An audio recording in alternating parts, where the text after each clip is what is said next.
Aujourd'hui, je peux dire qu'il y a la création des podiums nationaux.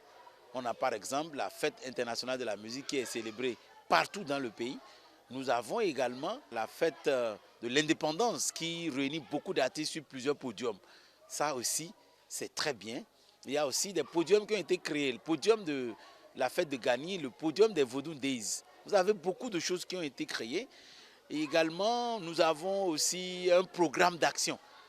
Il y a une feuille de route claire qui est connue par la majorité des responsables des artistes que nous sommes. Donc je peux dire dans ce sens que le PAG a quand même commencé par faire un bon départ. Les programmes d'action au niveau des fédérations, les grandes fédérations, ça ne bouge pas comme cela se doit. Il va falloir travailler de sorte que nous ayons de grands regroupements des artistes avec une feuille de route claire que l'ADAC va prendre comme un programme d'activité, comme son PTA.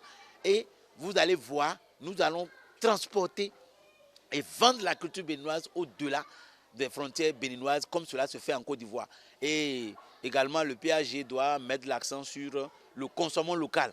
Vous allez vous asseoir dans une buvette, sur 10 morceaux, c'est un seul morceau béninois. Le gouvernement est en train de faire un travail professionnel dans le camp des artistes. Vous allez voir que la fête de l'indépendance passée, ce n'est pas une fête qu'on choisit les artistes au hasard. Comment ça s'est passé? C'est pas sélection. Donc moi j'ai compris que quelque part ce n'est pas une affaire de marginalisation dans le camp des artistes. Plutôt, c'est un travail qui est en train d'être fait pour que désormais tous les artistes passent sur ce podium. C'est comme ça moi j'ai compris la chose. C'est pourquoi il a installé un comité, on a déposé des dossiers, ça n'a pas été facile de choisir les artistes. C'est comme ça va être désormais. Voilà. Si je dis maintenant que le gouvernement ne pense pas à nous, je suis ingrate.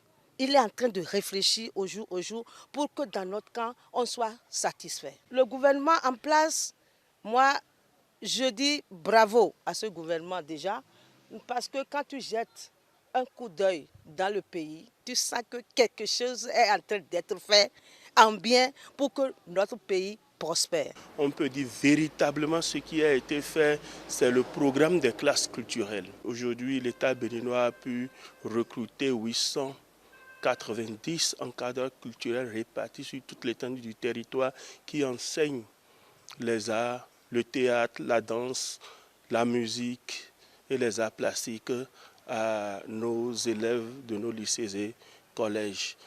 C'est la phase expérimentale et puis le gouvernement entend élargir ce programme-là. Au niveau donc de l'opérationnalisation des classes culturelles, le programme de détection des talents au sein duquel est logé les classes culturelles, on peut dire là, le gouvernement a impacté le secteur culturel, notamment en ce qui concerne l'éducation artistique en milieu scolaire.